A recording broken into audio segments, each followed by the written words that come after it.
Commissioner Barrett, would you pray for us, please?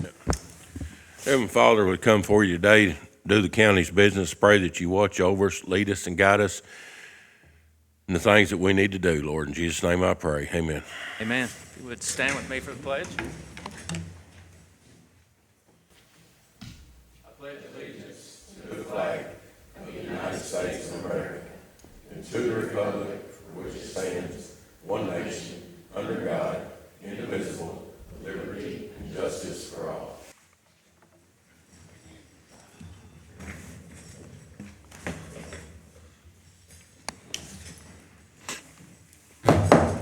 Okay, we'll call this Marshall County Fiscal Court May 6, 2025 meeting to order.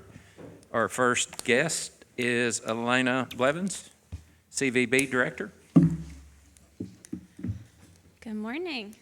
Morning. You guys have a lengthy agenda, so I'm going to go through this as quickly as I can. So I try to come at least once, if not twice a year, to just kind of give you an overview of the year before and kind of what to look forward to. I also, we recently had our CVB board meeting, and we were able to get a budget together and a proposed budget for next fiscal year, so I have that as well. All right. So local tourism review, we had a strong year last year, 2024. We had a little bit over $420,000 deposited in transient tax revenue, so that was exciting. However, this fiscal year to date, based on transient tax deposits so far, we are down about 15%, which this is happening nationwide. The travel economy is just really kind of struggling right now, so this is not isolated just to us. Of our local transient tax, 80% is made up of resorts, hotels, motels, a few campgrounds. 20% is made up of our short-term rental community. So we have about 150 active short-term rentals that we use. We use a program called Granicus to help sort of track those and monitor those. Airbnb is still non-compliant with Kentucky state law. That lawsuit is still pending. So we always strongly encourage our short-term rentals to utilize VRBO and Evolve. Marketing highlights. You've got a list there. We kind of did a little bit of everything from printed, online, digital, a lot of social. We still had some ARPA funding, so we were able to do some pretty great things in the marketing front, radio, and some streaming ads. So we're still kind of maintaining our brand and the colors within our brand, so simple design. The one vacation time, stay close to home this summer, this is actually a messaging that we're kind of utilizing right now because the travel economy is struggling, so we are really encouraging people to travel regionally or within that 4-hour radius. We have a tendency to reach those. Another great partnership that we started this past year is with Jason Seelock. He's a local fishing expert and has given us some great content for our website. He built us a fishing calendar for our website, so anybody can go online now and see what month and what exactly to fish in that month, and he's producing a lot of really great content on the fishery for us. I printed some analytics. We have a company called Zartico that really sort of breaks down our travel. You've got the screenshots there, but I put the actual reports in your packet as well. So if you wanted to dig into those more, you are more than welcome to do so. But of all the devices that they tracked, about 36% were visitors, generating 17% of all local spend. 81% were accommodations, 42% attraction spending came from visitors. A really interesting stat, and one that we like to kind of push, 51% of total visitor spend went directly to local businesses. So that really kind of shows the vitality and the necessity of our local tourism industry, because they spend a lot of money in our local businesses, which is great. Top markets are Evansville, Paducah, Nashville, St. Louis, and Louisville. And then a little demographic there. Our visitor snapshot. This is kind of a highlight of where they're going. So 78.4% were from out of state. They spend their money on food and beverage, arts and entertainment, gas. Arts and entertainment was really high. And I'm having them dig into that because we can't quite, I don't know why it's that high. So that was a really interesting number. And so we're looking at that a little bit closer. Top spending markets, these are the visitors who are spend more than the others: Nashville, St. Louis, and Chicago. And then actually, when I do Zartico, I had to break our county into sections.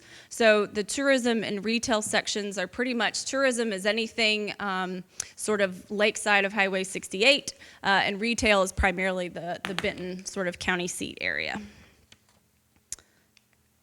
Strategic planning. So of course we peaked during the summer.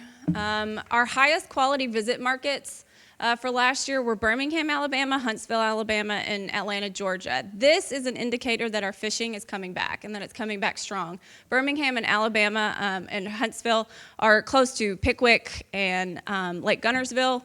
Those are gigantic bass fishing lakes, some of our top competing bass fishing lakes. And so the fact that we are seeing travel from those areas indicates that our anglers are coming back, which is really good for the fishery. Top accommodations, these are people who stayed at our accommodations: Chicago, St. Louis, Evansville. Evansville is our #1 market.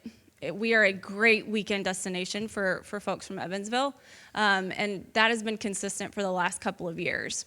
From a website standpoint, they certainly look at outdoor recreation. And then our events calendar seems to get a lot of traction.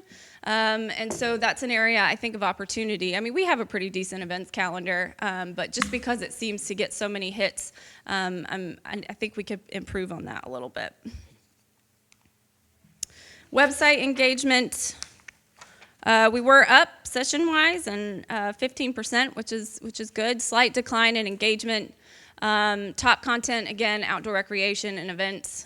So we'll continue to work on making sure we have great content around those 2 pages. Summer and spring traffic are obviously peak season for site visitation. And then high traffic below SEO is boating, family fun, and restaurants. So this means people are going to this page, but those pages just have a lot of listings. So we believe there's opportunity for us to get some storytelling content around boating and family fun activities and restaurants to help engagement on those pages. And then I believe, last one is movement patterns. So these are our visitors and kind of how they're moving in the area when they're here. The visitor to resident ratio peaked in July. And I know the graph up there is really kind of small, but that bottom line is the benchmark, the national benchmark. So as you can see, I mean, we are way above. So our visitor to resident ratio, we can get pretty saturated with visitors, certainly during those summer months. So that's something just to be mindful of, that we kind of monitor, that our infrastructure may see some pressure during those high summer months, because we got a lot of people in the area. So 64% were observed in our tourism regions, which I said, again, it was pretty much anything lakeside of Highway 68. Top activity or top categories: accommodation, sports. Sports includes anything from activities happening at Mike Miller, youth sports, but also fishing, cycling. And then our points of interest that receive high traffic and out of boundaries are Patty's 18 Settlement and the Elk and Bison Prairie. So that's part of the reason why we do sometimes promote things regionally, just because we kind of have to. That's where people are going, and so we want to make sure that we're kind of continuing to capture that.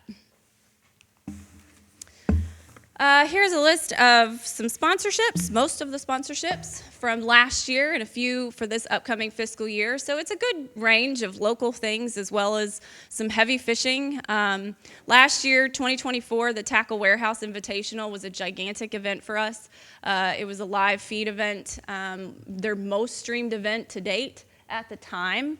I think since then they've had one surpass it, but it did exactly what we needed it to do. It was great press, let everybody know that the fishing on Kentucky Lake was back, and it was back with a vengeance, and we have felt that. So they came out of the woodwork for fishing tournaments for 2025, so much so that we really had to shift things around in our budget. We ended up giving out about $140,000, I believe, in sponsorships this year, which is more than we've ever done before, to get these fishing tournaments to our area. We recently, the MLF College and High School Fishing, that happened at the end of March. It was like 264 boats, which is massive. It was great for the area and great for that time frame. The Toyota Series was down, but it was right after we had all the flooding, so that kind of impacted things. And then USA Bass and Championship Week just wrapped up, and they had about 800 entries overall. So we had about 1,000 anglers, I would say, kind of in the area over the last 2 weeks. So that was really good. Some sponsorships we've already approved for next fiscal year include a pickleball tournament that's actually going to be happening in August at the Kinlake Tennis Center. So I'm excited to utilize that venue and really kind of showcase what could potentially be done, and hopefully maybe encourage some investment. And then the Coon Hunt Championship, we have a coon hunt happening there again at the Kinlake Tennis Center in October.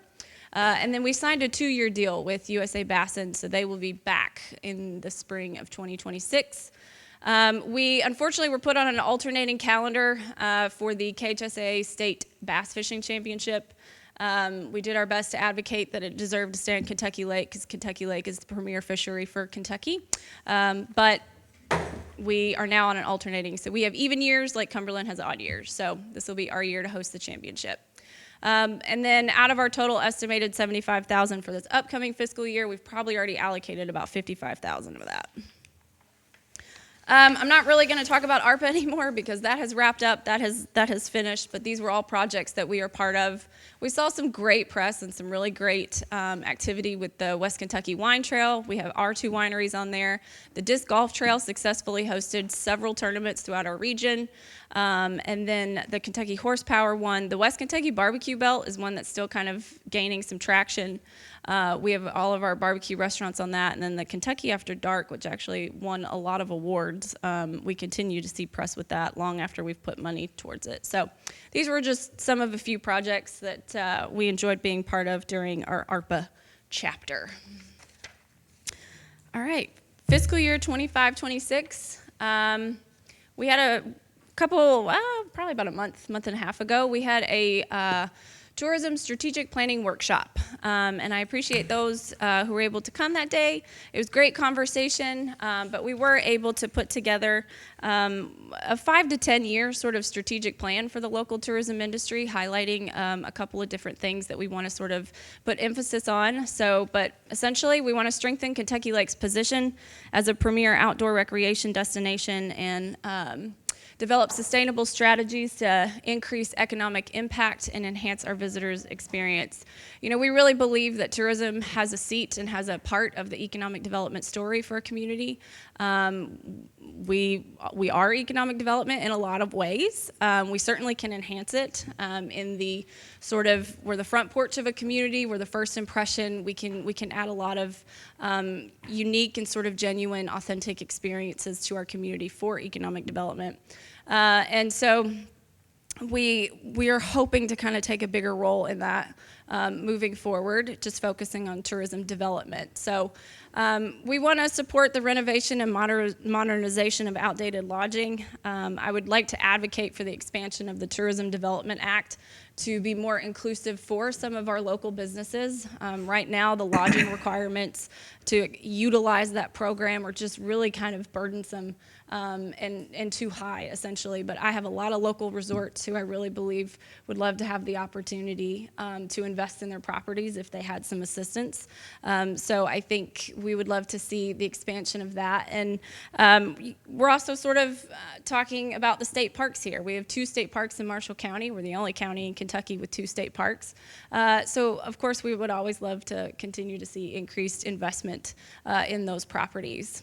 The development of modern accommodations, so any type of tourism development within the lodging space is good for us. Explore the creation of conference and meeting space as well as entertainment facilities. We're excited to see what the gaming facility in Calvert City is going to do for our local tourism industry. I think it's going to be a great sort of added amenity for land activities for people to come off the water and get into our communities and continue to spend more money. And then improve transportation access. This was actually a topic that came up during our workshop that I was really surprised about how just rideshare, Uber, Lyft, having accessible transportation that can shuttle folks from the water into our communities. That was something that really dominated a lot of the conversation, which I didn't expect. And then identify and pursue an anchor tourism project utilizing public and private partnerships. So this is kind of, we have the gaming facility coming in. That's an exciting one. That's all private investment, but we're certainly excited about that. But if there is, additional and future opportunities for us to have another sort of anchor tourism, facility for entertainment. Under expanding visitor experiences, continue to develop and promote land-based year-round activities such as agritourism, attract shoulder season events, which I think we've done well so far with the pickleball and the coon hunt. Those are shoulder season. Obviously, our fishing is usually heavy. It's pretty heavy in the spring, so we'll continue to do that. And then collaborate with local businesses to improve visitor experience. Marketing and branding will just continue. Not much is going to change there, but our targeted campaigns in a 4 to 6 hour drive radius will promote local affordability, family friendliness, and outdoor recreation. Partner with certain influencers and create visitor packages and establish a local ambassador program just to help sort of make sure that our sort of, as we're speaking to our visitors when they're here, that they're kind of getting the top 10 of what to do, and just making sure that that sort of first impression is top of mind. Community engagement, educate our residents on tourism's economic benefits. I don't have our economic impact numbers for 2024 yet, but in 2023, the tourism industry here in Marshall generated over $86 million in economic impact. So, it's really kind of important that we're here, and I think just making sure that the local community understands why we exist and how we can really help. A lot of the experiences and the development and the things that we encourage, the great thing about it is, sure, visitors are going to love it, but our local residents can too. Our local residents get out there and enjoy the water just as much as our out-of-state visitors. So we just want to continue to try to educate why we are necessary. Create hospitality training programs with local schools and businesses to help with that, especially with that summer workforce issue that we run into, our shoulder season workforce, really. And then offer incentives and grants. Whether we can eventually get to that point, right now our budget doesn't allow it, but in the future, in the next 10 years, maybe we would be in a position that we can sort of offer grants and incentives to help spur development and tourism-related entrepreneurship. And then funding and policy advocacy. We do believe, the CVB, just based on other communities, that if our cities were to implement a restaurant tax, we do think that that would help enhance the local tourism industry within the cities. Certainly that's not our job, it's not our decision, but we see the benefits in it if as long as it's very strategic. Pursue grants and public-private funding for infrastructure and workforce development, and then continue to build legislative support at the state so we have a bigger presence, and then support short-term rental compliance through education and coordination with the Treasurer's Office, which is, they're good partners. Thank you. And then last but not least, sorry, I kind of flew through this, but our proposed budget for 25-26. So it's what I call a lean and mean budget. We had to cut quite a bit because we're not necessarily expecting the same type of deposits and the same type of season, just because of the way the travel economy has been for the last, basically since January. So our estimated income revenue is $470,000. This includes transient tax, our rental income, because we do rent out an office space to economic development. Ad sales, our matching funds program with the state, and interest. And then under expenses, you've got it broken down into administrative, total advertising needs, building expenses, and payroll, which encompass a variety of things.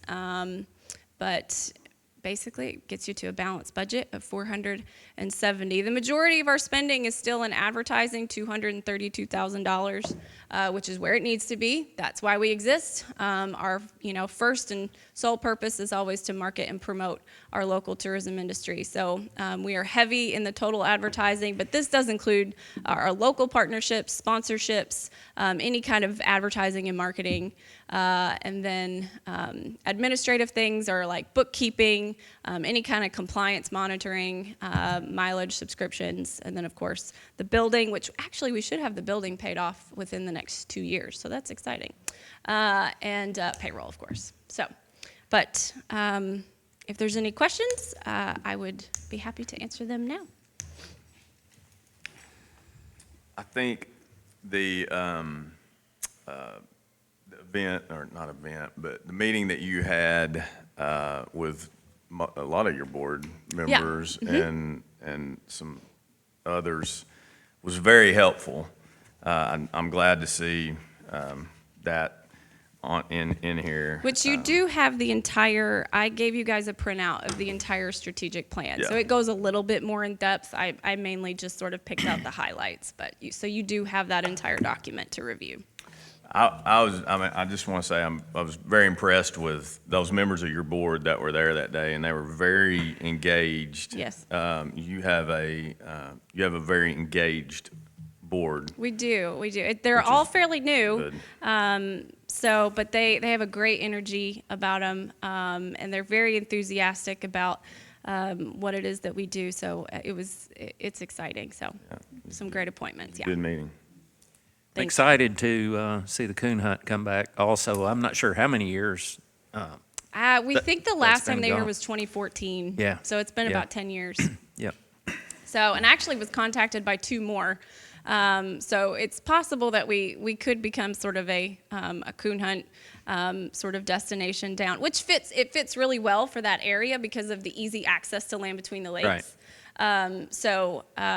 We're excited to be able to kind of bring those back and accommodate. So, and it's ridiculous how expensive. I mean, the entry fee for some of these events is like anywhere from $2,500 to $5,000, $2,500 to $5,000, and I mean the cash prize is like $25,000 is what Yeah. it's really kind of nuts. So, but they're expecting about 200 dogs at this event. Cool. So, yeah, and they come from like Texas, Oklahoma.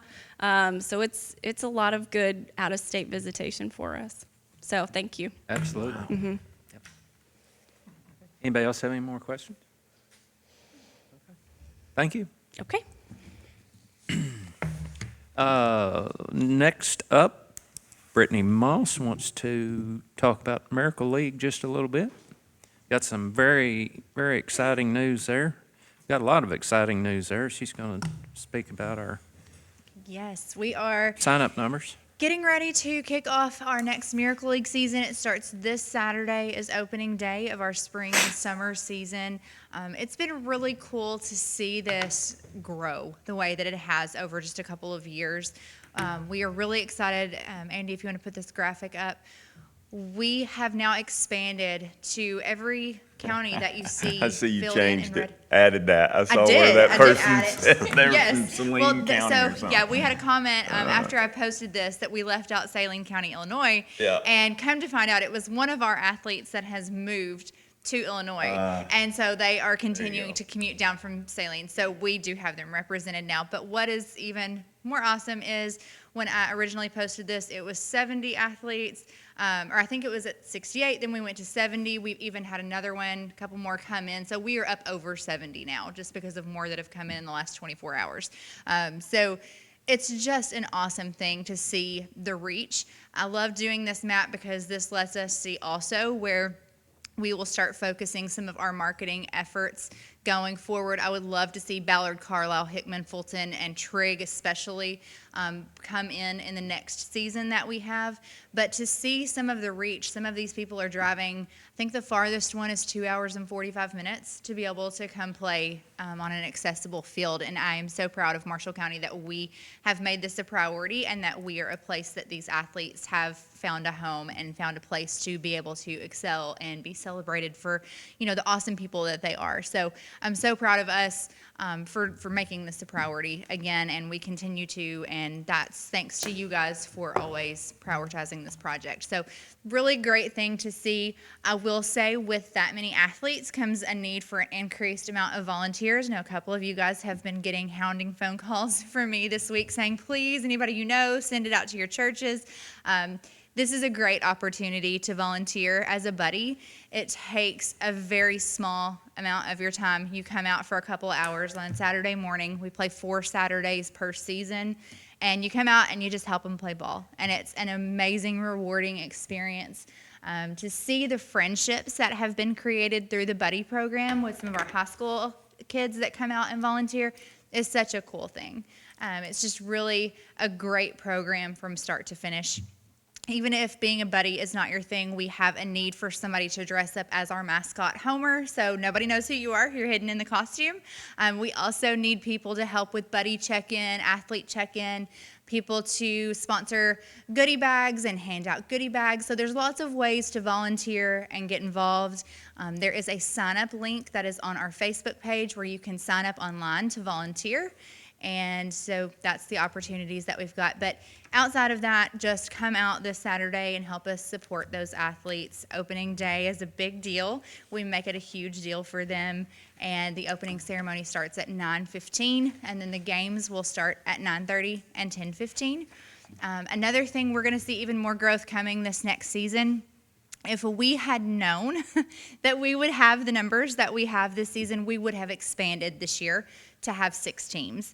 Unfortunately, or fortunately, either way you look at it, but those registrations, a bulk of them all came in at the last minute, and we didn't have time at that point to go to 6 teams to find more sponsors, to find more coaches, all of that stuff. So next season, we will be shifting to 6 teams, which is going to mean there's going to be 3 games every Saturday. So more exciting growth and more fun to come in the near future. Yeah. We're going to have like 10 outfielders. We are going to have all the positions. I'd like to make a motion that Commissioner Collins be Homer. No, I'm a second. He's already the voice of the Miracle League. I'm the voice of the Miracle League. Yeah. I did con him in this week to come by to record all of the athletes' name announcements. So it will be Commissioner Collins that you hear every Saturday morning. I tell you what, if you haven't been able to make a game yet, it is a real blessing to be there and witness it, and especially, I know my wife went out and did the buddy thing and really enjoyed it. We are also, Brittany and I have been working very aggressively on sunshades for the dugouts. The grants that we've been awarded, the wheels turn slow. That's one of the most aggravating things in my job. And that's gone on to the federal level now. So as soon as they have everything in front of them, I'm going to do everything I can to try to push that through. But they're telling me we could be looking at 18 to 24 months. So that's not what I want to hear. Mm-hmm. So we'll keep working on that as aggressively as possible. And we're gonna see this thing through. It's gonna take longer than we want, but we're getting there, and it's exciting that we're adding more teams, and to think we have something people will drive 2 hours to participate in is very exciting, very humbling. We're so fortunate to be able to do that. So absolutely. And we've also got the graphic up so you can see the game times. And I want to take this opportunity also to shout out our sponsors, our team sponsors, BFW, DK Construction, Ethan Ross Trucking, and Inclusionary Therapy. They are our team sponsors for this year. We've also got some awesome coaches that have stepped up that will be wrangling 17 athletes on a team, which is no small feat. So that's especially why those buddies are so important, especially this season. So there's the game times. Please try to come out and make one of these. Like he said, we're working on the sunshades. And I want to say too, we couldn't do what we do without the people who donate and who sponsor things throughout the year. The gala is a big fundraiser, but we also have our banners, our team sponsors. There's still things that go into making this league happen. We have to have insurance on our players. There are things that we need along the way to keep the league running. For example, we have one athlete playing this year for the first time who is legally blind, and we have been able to order a specialized ball that beeps so that if she is having trouble seeing the ball, she will be able to hear the ball. So these are the things that come up along the way, and then things like the sunshades that those donors and those sponsors throughout the year allow us to be able to meet some of these needs as we go as well. Okay. You know, we'd like to, personally anyway, like to see the parking lot done already just for mobility purposes, but until we get the concession stand done in the playground, that's going to kind of be the last thing that is going to come. So, like I said, it's frustrating to me that we can't get this done today, but it'll happen. We're getting there, and it's going to be very exciting when it's all done. Absolutely. Thank you guys so Yeah. much. What time again is that, Saturday? Opening day starts at 9:15, the opening ceremony, and then the games are at 9:30 and 10:15. Okay, thank you. Be there by 9. Okay, I said, I think the last meeting or the one before this, you know, sometimes I say this week's been a whirlwind, but this year has for me so far. Mr. Pagel has put together, and Brittany, a flood update. We just got some photos or video that we're going to kind of share on that. There are quite a few. They're bunched according to where they took place.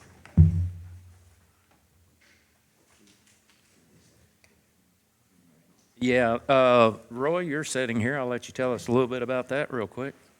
Nothing like being put on the spot, right? Yeah, that one right there is on Pew School Road. That's the culvert that we had to order. It's 103 inch by 71 by 48 foot long culvert that we replaced there. That one had to be specially made, so they did an incredible job putting a rush on that for us, and the road department getting that put in way ahead of what we had anticipated schedule-wise. Where's that one there at? That one's at Powderhorn up at around the Moores area.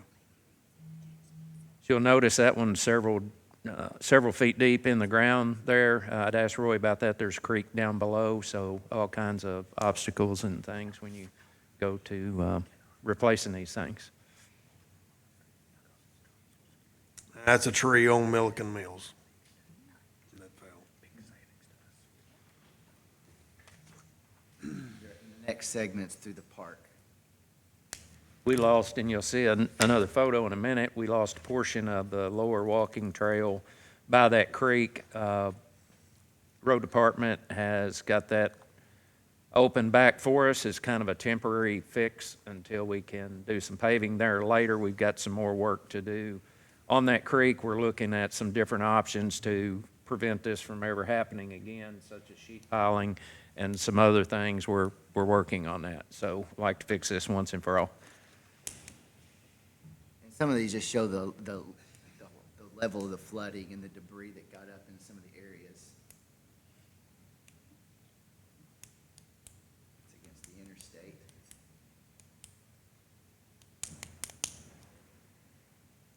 That's the bridge over closest to the interstate. Took both the handrails off. Our maintenance crew rebuilt that, and I can assure you the way it's rebuilt, if we lose it next time, it'll be the entire bridge because it's there to stay.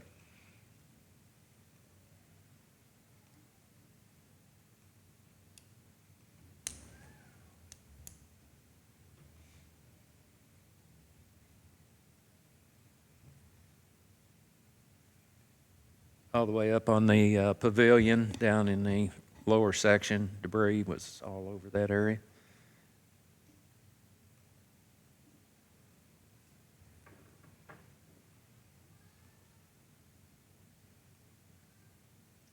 In this next segment. Oh, that's scary. Anybody needs something for their garden, it's about that time.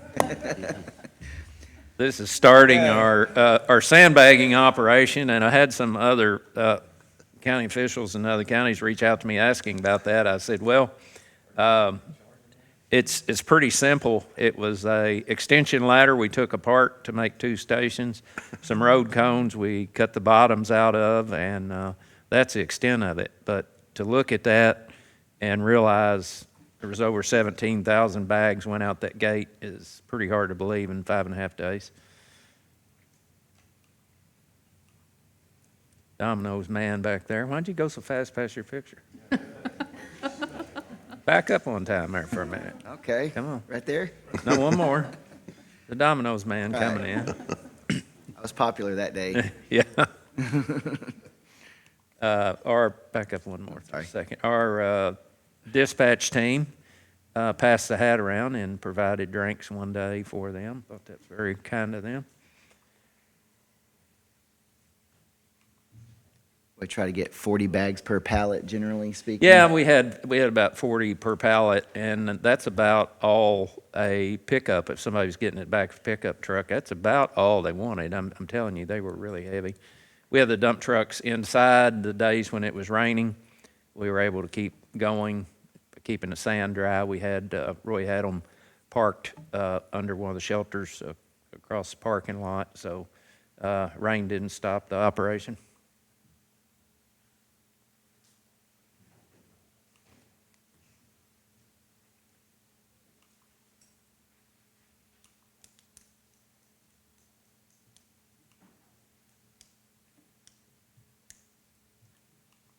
Those lines, most days were all the way up to where we were loading, wrapped around, all the way out to the gate. That's the city of Calvert there, loading them. We sent them 1,000 bags. Towards the end of this, they were just starting to have some water issues.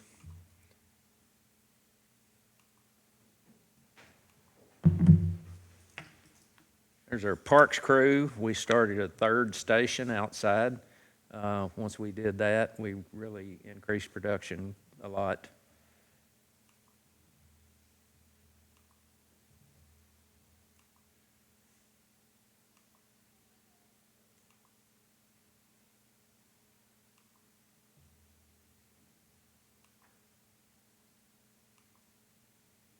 This is a gentleman sent this to me and wanted us to see it, said it saved his home. And he said it got within 4 inches of the top of the bags, but he said no damage at all to his home. So, you know, I told everyone up there working at one time or another, I said, you know, we're doing this. We may never know what this has accomplished, if anything, but if it saves one home, it's worth it. I'm sure there were more, but that's one there for certain that it did, as you can see. Yeah. Those about 4 high or something, 3 or 4 high, right there. Yeah, you can see the water, how high it is up on the garage, and it went, I'm guessing there, it probably went another 6 or 8 inches higher than when that photo was taken. That's it. All right. I had Darlene prepare this. I asked her if she would come up and speak. She said, I'd rather not, but I'll get you something together. And I said, okay, that'll work. So a declaration was submitted to the state for damages that were caused by the April 2nd to April 6th flooding. There were 192 roads in the county that had damage or that were somehow affected by the flood. 162 of those work orders are complete as of right now. There was 97 hours of overtime required on this. Water was over several roads for a short period of time. Some were trees that had fallen over the road. Others had more significant damage, such as shoulders washed away, culverts had to be replaced. Most of these roads have been repaired and are open. We still have Bryant Road closed.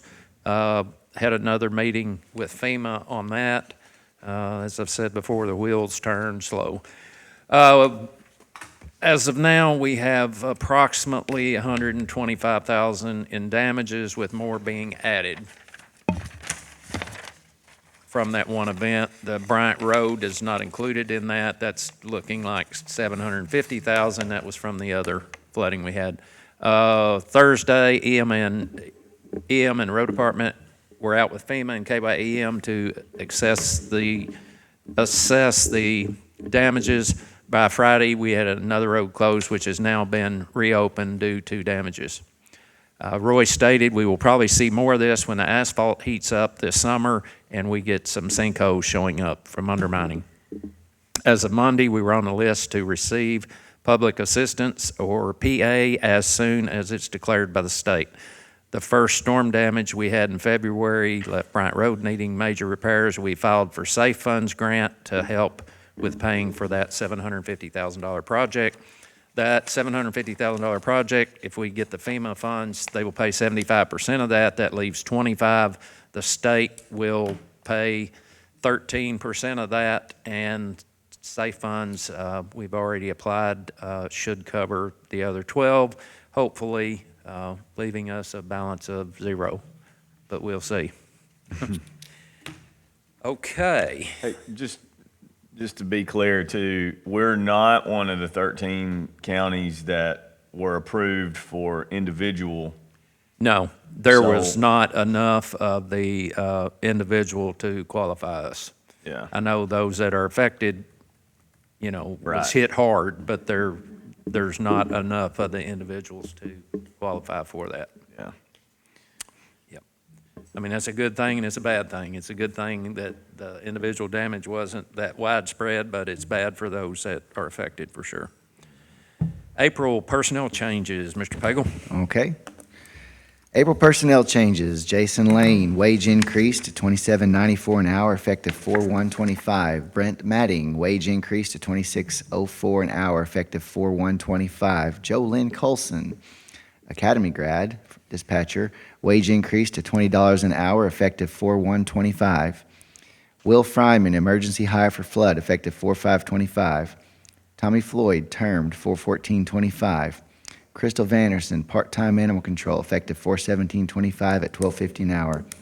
Jessica Treese, termed 4/23/25.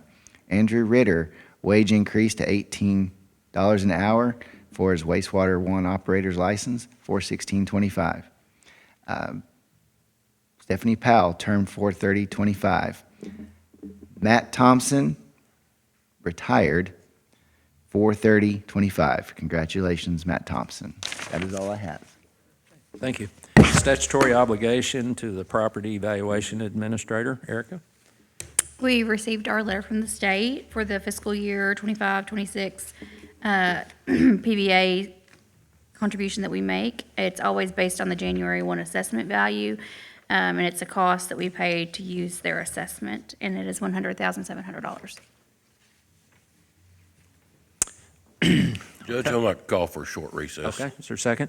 Second. All those in favor? Opposed? Motion carries. Okay, we'll call the meeting back to order. Next item, need approval for the minutes, April 15th and April 17th, special call meeting. So moved. Second? Second. Any discussion? All those in favor? Aye. Any opposed? Motion carries. Ordinance 2025-02, budget amendment, second reading. Erica? Ordinance 2025-02, an ordinance related to the annual budget and amendment thereof. Whereas the County of Marshall has received additional funds, now be it ordained by the Fiscal Court of Marshall County that Section 1, the annual budget for fiscal year 2024-2025 is amended to A, increase the following revenue accounts. Federal grants, $136,722. Receipts from school boards, $34,500. Surplus real estate, $35,964. Federal asset forfeiture funds, $4,208.46. Sheriff insurance proceeds, $14,921, for a total increase of revenue accounts of $226,315.46. B, increase the following expenditure accounts. DRA project, $136,722. Sheriff's auto expenses, new car leases, $49,421. General fund reserve, $35,964. Contingent transfers to other funds, $4,208.46, for a total increase of expenditure accounts of $226,315.46. Section 2, the amounts added to the revenue and expenditure accounts in Section 1 are for governmental purposes. Approved by the Marshall County Fiscal Court the first day of April 2025. Approved as to form and classification. That was done on 23rd day of April. I have the yellow print off, sorry. This amendment to the budget ordinance was adopted by the Marshall County Fiscal Court, Kentucky, on this, the 6th day of May, 2025. Need a motion to adopt and approve. So moved. Second? Second. Any discussion? All those in favor? Aye. Any opposed? Motion carries. Ordinance 2025-03, special purpose vehicles, second reading. Okay. Ordinance number 2025-03, an ordinance authorizing street legal special purpose vehicles to operate on public roads and highways in the unincorporated areas of Marshall County, Kentucky. It's so short. I might do a disservice to summarize it, so I'll just read it all. Whereas in the regular session of the 2025 General Assembly, the legislature passed Senate Bill 63 to be codified as a new provision in KRS Chapter 186, authorizing local governments to enact ordinances permitting street-legal special purpose vehicles to operate on public ways within the respective jurisdictions of local governments. Whereas the Marshall County Fiscal Court wishes to enact such an ordinance, now therefore be it ordained by the Marshall County Fiscal Court as follows. Upon the effective date of the state statutes referenced above regarding street-legal special purpose vehicles, persons may operate street-legal special purpose vehicles on any public road or highway maintained by or under control of the Marshall County Fiscal Court or the Kentucky Department of Highways, subject to the following requirements and exceptions.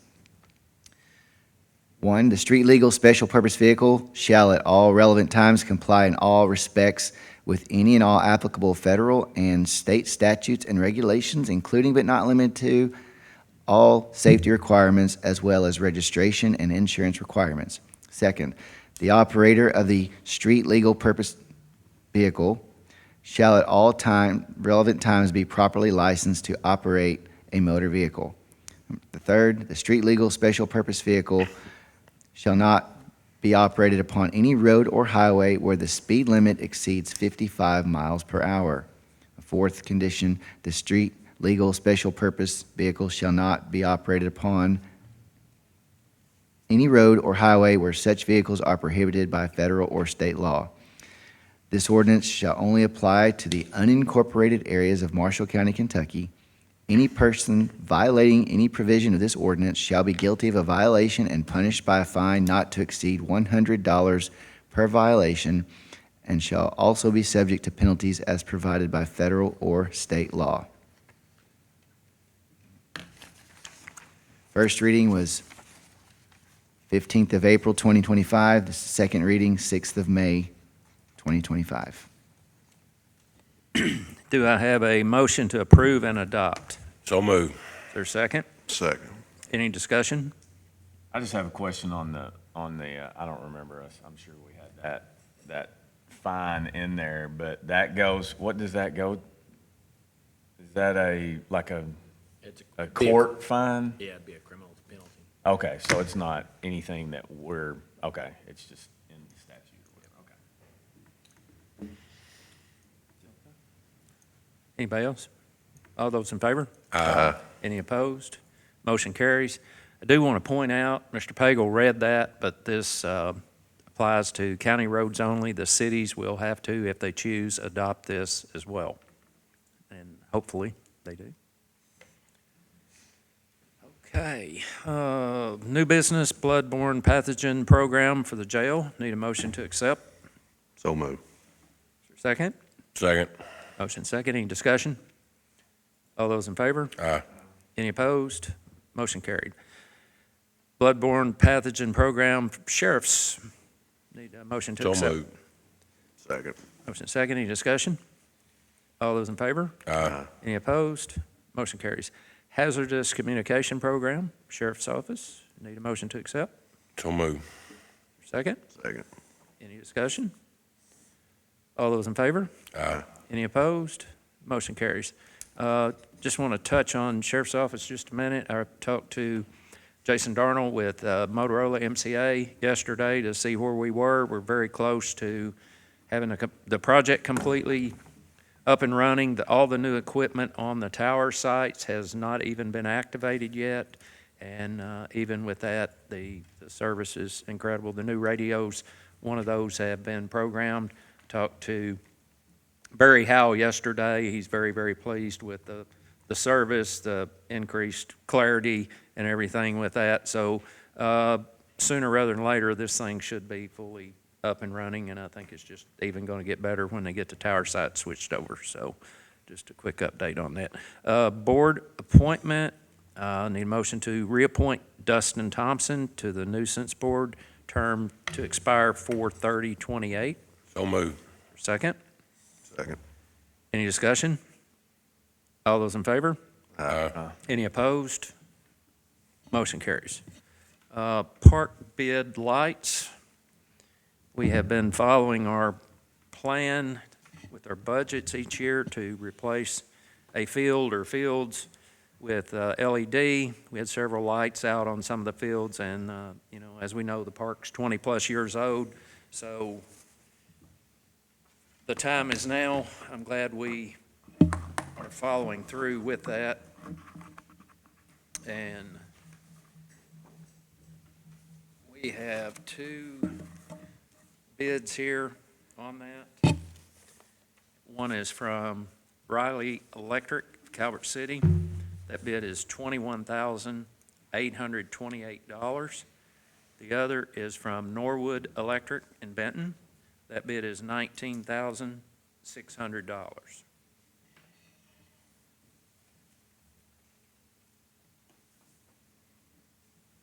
So we're looking about $2,200.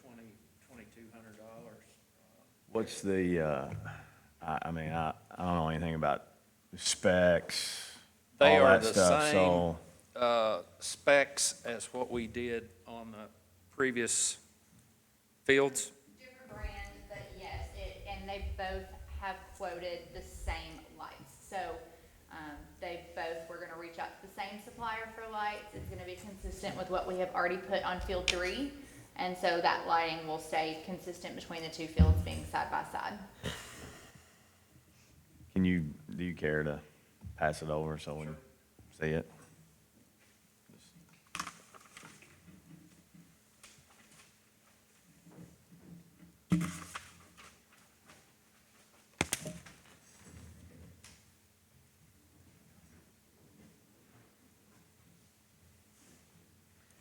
Is this the 3rd year we've done this, or second? Second, or I think. This is just the 2nd year? 2 fields the first time we did it, so this will be our 3rd field, but our 2nd time to actually go through a project.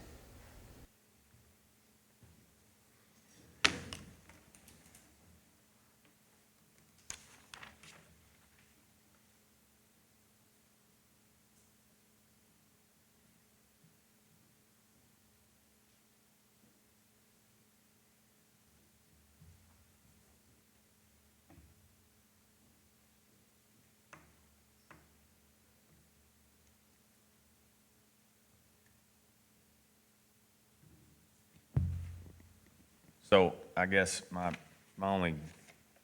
question just is, we are talking about the same, so they have the same warranty, same everything, right?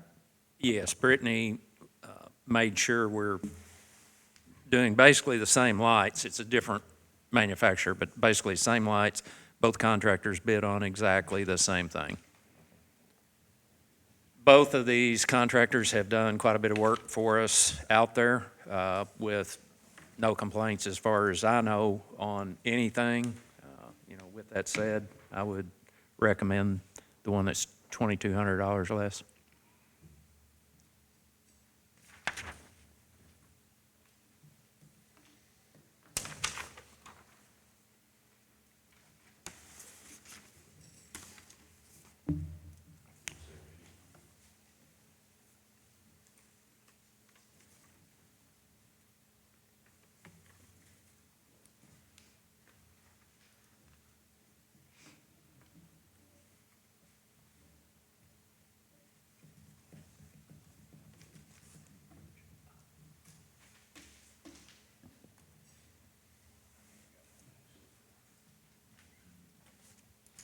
I'd move we accept the Norwood bid for $19,600. Is there a second? Second. Any more discussion? All those in favor? Aye. Any opposed? Motion carries. Annual bids. Mr. Pagel and Roy, you have the floor. We got compiled quite a few bids, and with Corey's help, put these together, so have you a chance to review them? We did review them, yep. Okay. Motion to accept all bids? You want to accept all bids? Yeah, I would recommend that we accept all the bids. We did have several several bids that just one company turned in a bid on, but we had a couple, like the culverts, we had, I think, 3 people bid on them. I recommend that we take all of them for the simple fact, when we order a culvert for an emergency, some of them may not be able to get it to me in a month or 2, and the other one can get it in a week. That's why I'd like to. I move to accept all the bids listed. Is there a second? Any discussion? All those in favor? Aye. Any opposed? Motion carries. Sheriff's 2024 property tax settlement. Need a motion to approve. So move. Second? Second. Any discussion? Go through each and every one of those, Sheriff, and explain. Yeah. They're very small print, I would just like to point out, but.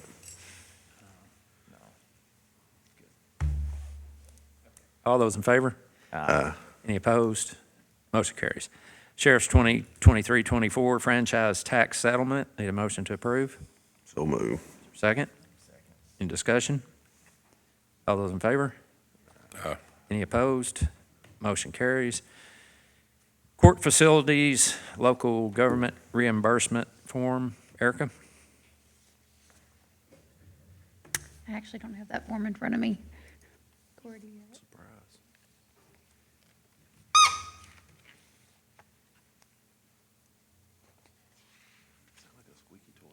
Dog squeaky. It Rubber was my ducky. computer. The rubber ducky. Okay. Dog under there. So every year, the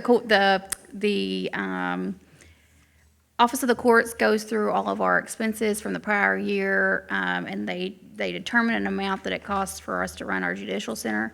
They then review the amount of space that they are taking up, and we get a percentage of that portion reimbursed to us by the state. So we've received that letter. The total estimated annual reimbursement to the county for the upcoming fiscal year will be $474,720.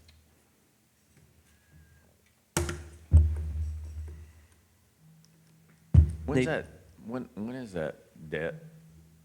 That debt is paid off. The Oh, it's judicial paid center off is paid now. off. Oh, okay.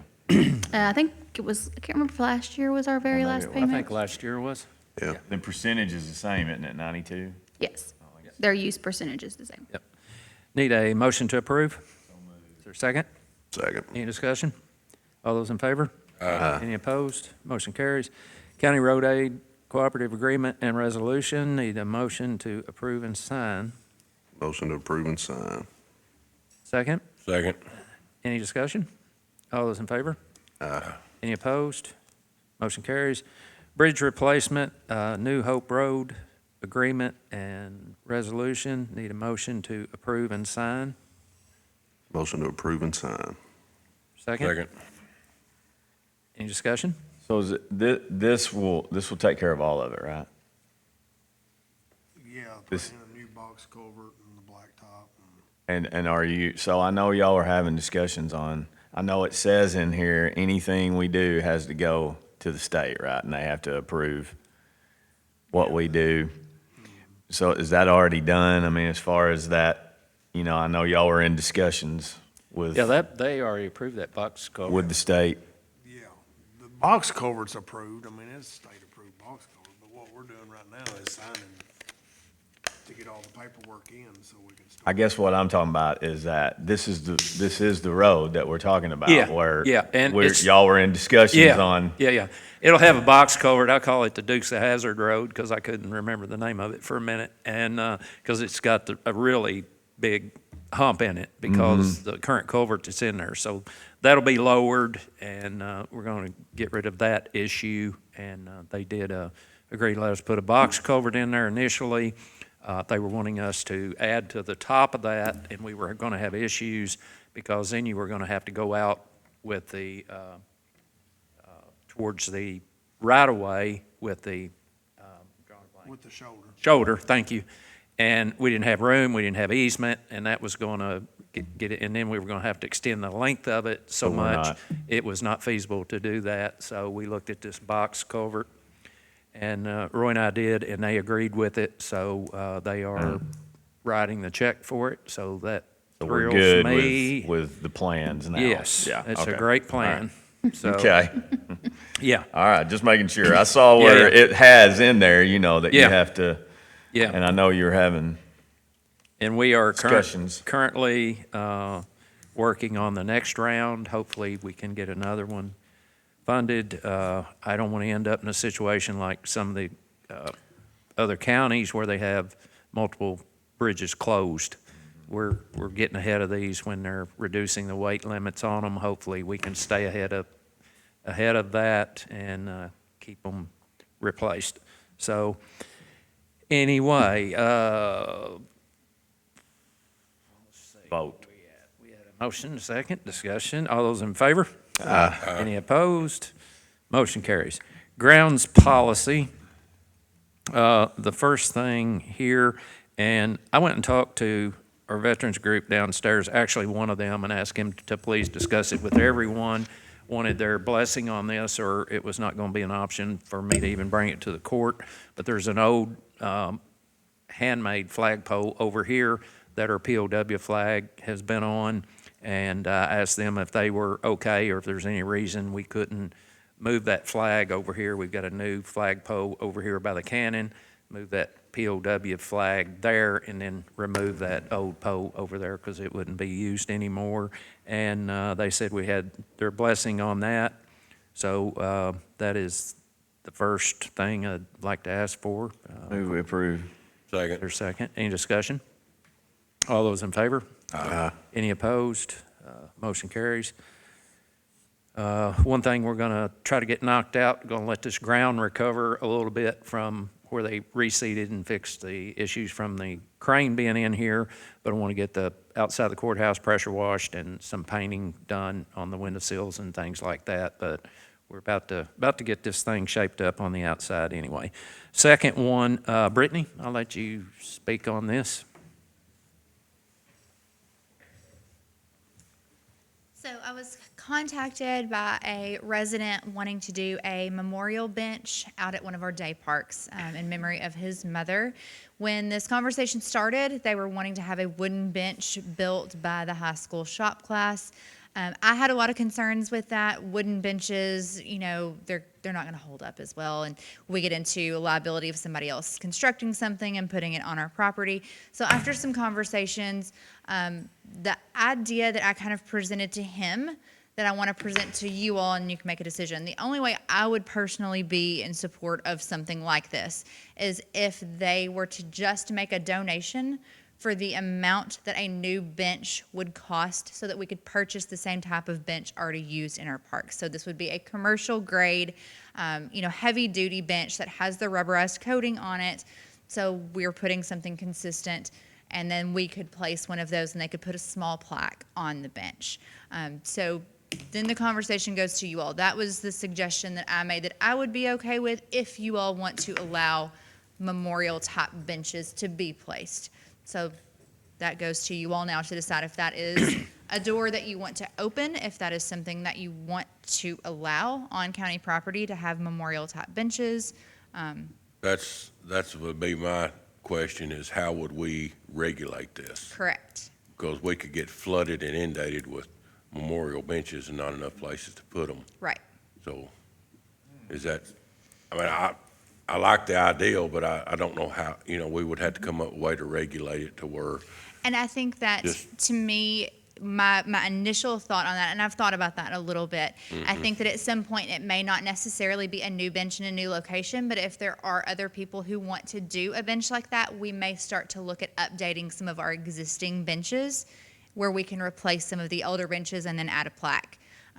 In memory of something. So I think that becomes the next discussion, though, is do we want to only allow it on places there are existing benches? Do we want to allow them to choose the location in places where there aren't currently benches? There's a lot of questions and a lot of direction that I would need from you all on how much you want to allow and what parameters you want to give on that.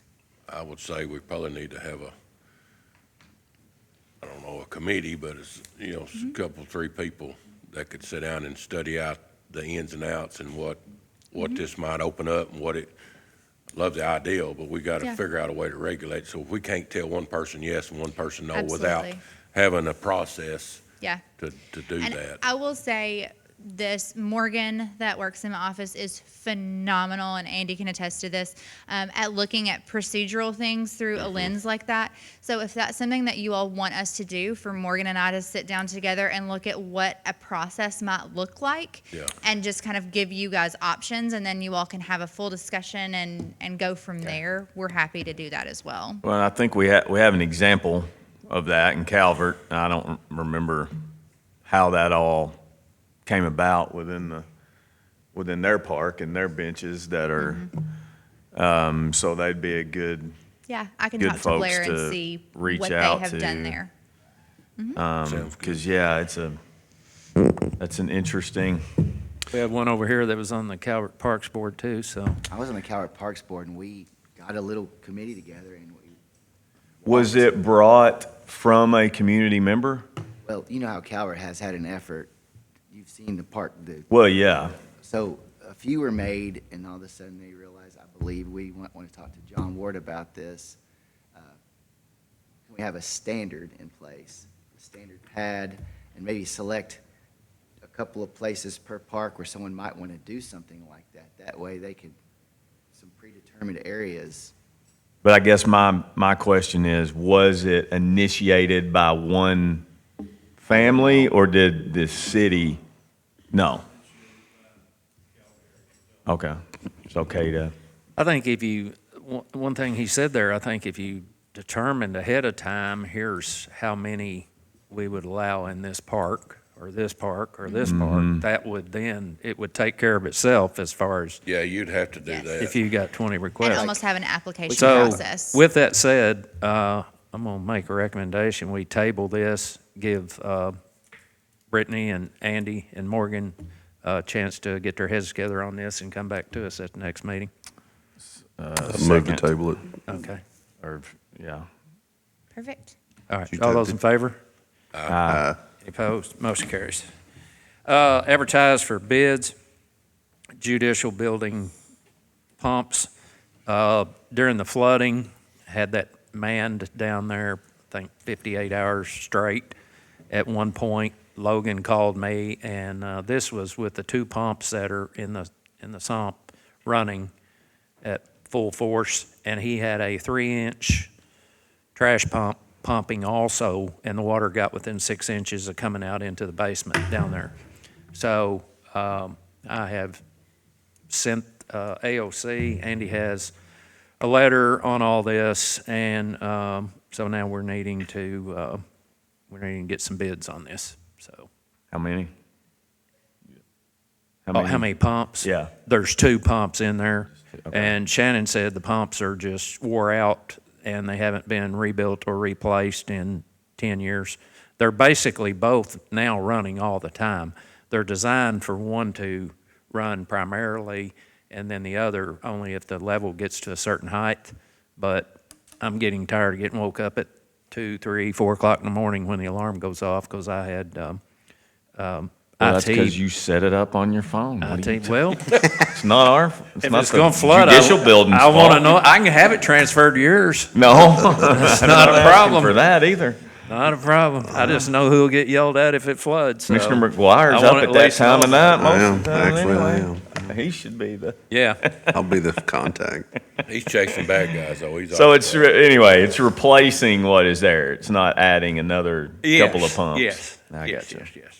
I move that we advertise for bids for, And they will. Replacement They sump should pumps. if they approve it, they'll pay for 92% of it. So Second. we've spent more than what our portion would be in overtime down there with a gas-powered pump that still almost didn't keep up. Motion second. Any discussion? All those in favor? Any opposed? Motion carries. Training incentive, Mr. Barrett. Need a motion to approve. So move. second. Motion second. Any discussion? All those in favor? Any opposed? Motion carries. New hire, Parks Department. Okay. Wake up, Andy. We have a Parks Maintenance part-time hire, Cash Henson, at the rate of $17.84 an hour. Motion to approve the hire. And that would be effective the 16th of this month. Sorry. Still move to approve. Still have a second. Okay, any discussion? All those in favor? Any opposed? Motion carries. Road Department. Okay, we have 2 seasonal workers. I'll go with Raymond Claypool first at $15 an hour. So moved. Any discussion? All those in favor? Any opposed? Motion carries. And Mark Schroeder at the same rate of $15 an hour. So moved. Second. All those in favor? Any opposed? Motion carries. Treasurer's report. The treasurer's report is on your drive. It consists of 6 pages. It is the March ending quarterly report, so it does go to the state. Need a motion to accept. Moved. Second. Any discussion? All those in favor? Any opposed? Motion carries. Transfers. Okay, I will start with the bank transfers. I have several budgeted subsidy transfers and one transfer that is to move some remaining interest in the grant fund to the general fund. Need a motion for the bank transfer. Second. Second, any discussion? All those in favor? Any opposed? Motion carries. Appropriation. There are several appropriation transfers. Most are department head requests. Almost all of them are department head requests. We also have a transient tax transfer, $13,046.79. So moved. Second. Second, any discussion? All those in favor? Any opposed? Motion carries. I want to thank Erica again for long, late hours helping get this budget put together. I'd been tied up with flooding issues and wasn't able to work on that as had been normally first couple of years, but she dug in. I went by here one night about 8:30. My wife was with me. She said, "What's the light doing on in the courthouse?" And I said, "That's overachiever Erica. She's going to get this budget finished." So I do want to acknowledge that and thank her for her hard work on that. I'm surprised you didn't get a notification on your phone or something. Lines were still on at 8:30.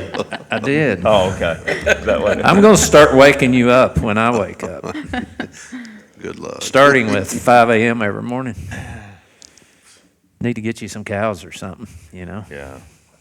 sheep or something. Better leave that there.